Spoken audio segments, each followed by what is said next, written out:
എല്ലാവർക്കും സ്വാഗതം. ഞാൻ നിങ്ങളുടെ സ്വന്തം കുട്ടിമാഷ്.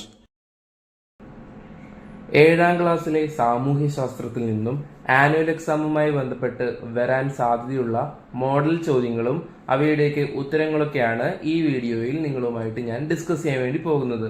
അപ്പൊ നമുക്ക് ഒന്നാമത്തെ പ്രവർത്തനത്തിലേക്ക് പോയാലോ. ഒന്നാമത്തെ പ്രവർത്തനത്തിലെ എ ക്വസ്റ്റ്യൻ: വിദൂര സംവേദനത്തിന്റെ സാധ്യതകൾ കണ്ടെത്തി പട്ടികപ്പെടുത്തുക. ഉത്തരം: കാലാവസ്ഥയിൽ വരുന്ന മാറ്റങ്ങൾ മനസ്സിലാക്കുന്നതിന്, വാർത്താവിനിമയം സാധ്യമാക്കുന്നതിന്, ഭൂപ്രദേശങ്ങൾ ഏതൊക്കെ ആവശ്യങ്ങൾക്ക് ഉപയോഗിക്കുമെന്ന് തിരിച്ചറിയുന്നതിന്, പ്രകൃതി വിഭവങ്ങളുടെ ലഭ്യത മനസ്സിലാക്കുന്നതിന്, വരൾച്ച, വെള്ളപ്പൊക്കം തുടങ്ങിയ പ്രകൃതിക്ഷോഭങ്ങൾ ഉണ്ടായ സ്ഥലങ്ങളെക്കുറിച്ച് വിവരങ്ങൾ ശേഖരിക്കുന്നതിന്, ഭൂപട നിർമ്മാണത്തിന് ആവശ്യമായ വിവരങ്ങൾ ശേഖരിക്കുന്നതിന്. ഇതാണ് ഇതിന്റെ ഉത്തരം. ഇനി ഇതിലെ ബി ക്വസ്റ്റ്യൻ ആണ്: ഭൂവിവര വ്യവസ്ഥ കൊണ്ടുള്ള ഏതെങ്കിലും 2 പ്രയോജനങ്ങൾ എഴുതുക. ഇവിടെ 4 പ്രയോജനങ്ങൾ എഴുതിയിട്ടുണ്ട്.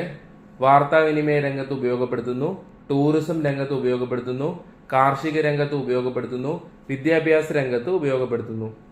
പ്രവർത്തനം 2: നിങ്ങളുടെ കുടുംബ ബജറ്റ് മിച്ച ബജറ്റ് ആക്കുന്നതിന് നൽകാവുന്ന 3 നിർദ്ദേശങ്ങൾ എഴുതുക.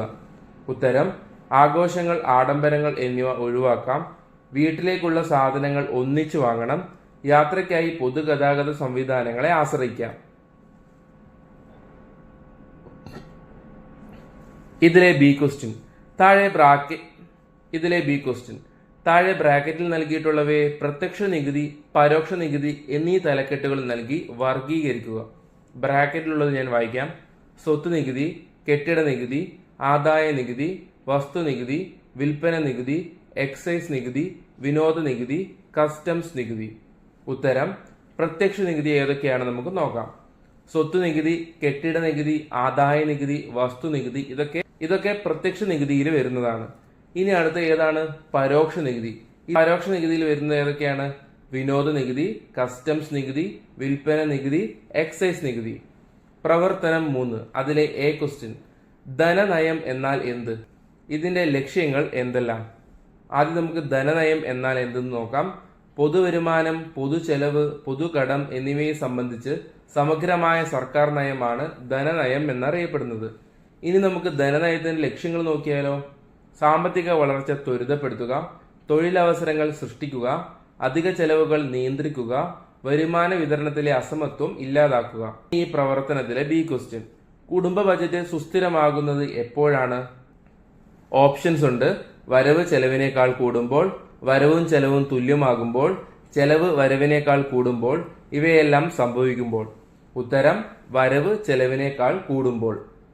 പ്രവർത്തനം 4: അതിലെ എ ക്വസ്റ്റ്യൻ: എ കോളത്തിൽ ചേർത്തിട്ടുള്ള നിയമങ്ങളുടെ സവിശേഷതകൾ ബി കോളത്തിൽ എഴുതുക. എ കോളത്തിൽ കുറച്ച് നിയമങ്ങൾ തന്നിട്ടുണ്ട്. അപ്പോൾ ഓരോ നിയമങ്ങളുടെയും സവിശേഷതകളാണ് നിങ്ങൾ കണ്ടുപിടിച്ച് എഴുതേണ്ടത്. ആദ്യം നമുക്ക് നിയമങ്ങൾ എന്തൊക്കെയാണെന്ന് നോക്കാം. പാസ് നിയമം, ഗ്രൂപ്പ് ഏരിയ നിയമം, ജനസംഖ്യ രജിസ്ട്രേഷൻ നിയമം, ബന്ധു അധികാര നിയമം, ബന്ധു വിദ്യാഭ്യാസ നിയമം, പ്രത്യേക സൗകര്യ സംവരണ നിയമം. ഇനി നമുക്ക് ഓരോ നിയമത്തിന്റെയും സവിശേഷതകൾ നോക്കിയാലോ. ഒന്നാമത്തെ നിയമമാണ് പാസ് നിയമം. അതിന്റെ സവിശേഷത എന്താണ്? കറുത്ത വർഗക്കാർക്ക് സഞ്ചാരത്തിനുള്ള അനുമതി പത്രം. അടുത്തത് ഗ്രൂപ്പ് ഏരിയ നിയമം. വംശത്തെ അടിസ്ഥാനപ്പെടുത്തി ആളുകളെ പ്രത്യേക പ്രദേശങ്ങളിലേക്ക് മാറ്റുന്നു. ഈ വ്യവസ്ഥ മഹാവർണ വിവേചനം എന്നും അറിയപ്പെട്ടു. അടുത്തത് ജനസംഖ്യ രജിസ്ട്രേഷൻ നിയമം. 18 വയസ്സ് കഴിഞ്ഞ എല്ലാവർക്കും വംശത്തെ വ്യക്തമാക്കുന്ന തിരിച്ചറിയൽ കാർഡ് നിർബന്ധമാക്കി. അടുത്തത് ബന്ധു അധികാര നിയമം. അതിന്റെ സവിശേഷത എന്താണ്? കറുത്തവർ പ്രത്യേക സ്വയംഭരണ പ്രദേശങ്ങളിലെ പൗരരായി മാറുകയും അവർക്ക് ദക്ഷിണാഫ്രിക്കൻ പൗരത്വം നഷ്ടപ്പെടുകയും ചെയ്തു.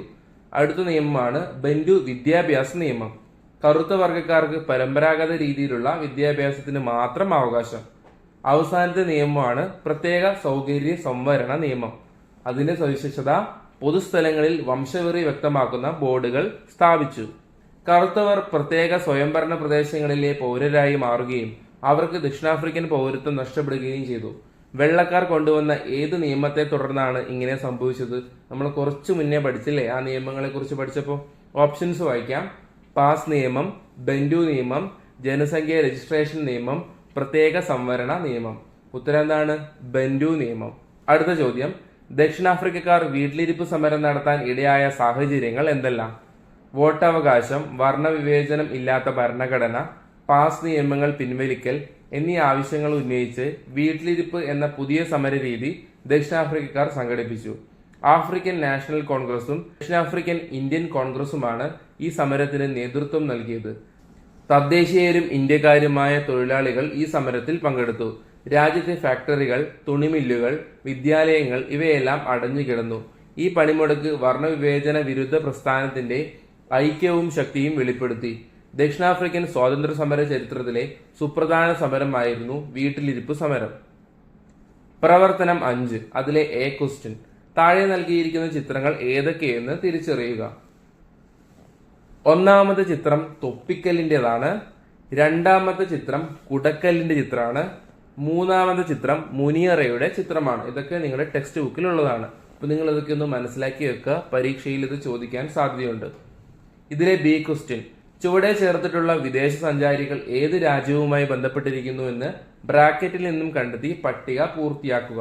ബ്രാക്കറ്റിൽ നൽകിയിരിക്കുന്ന രാജ്യങ്ങൾ Portugal, Persia, Greece, Morocco, Venice, China. വിദേശ സഞ്ചാരികളുടെ പേര് ഞാനൊന്ന് വായിക്കാം. Ma Huan, Marco Polo, Megasthenes, Sulaiman, Ibn Battuta, Barbosa. ഇനി ഇവരൊക്കെ നമുക്ക് ഏത് രാജ്യത്താണെന്ന് നോക്കാം. മഹ്വാൻ ചൈനയാണ്, മാർക്കോ പോളോ വെനീസ്, മെഗസ്തനീസ് ഗ്രീസിൽ നിന്നാണ്, Sulaiman Persia, Ibn Battuta Morocco, Barbosa Portugal. പ്രവർത്തനം 6. അതിലെ എ ക്വസ്റ്റ്യൻ.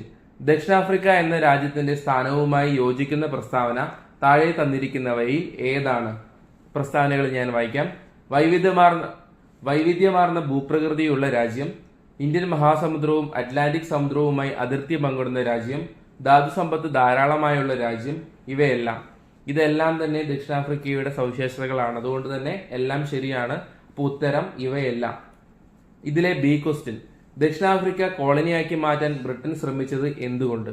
ഉത്തരം 18-ാം നൂറ്റാണ്ടോടെ ബ്രിട്ടീഷുകാർ ദക്ഷിണാഫ്രിക്കയിൽ എത്തിച്ചേർന്നു.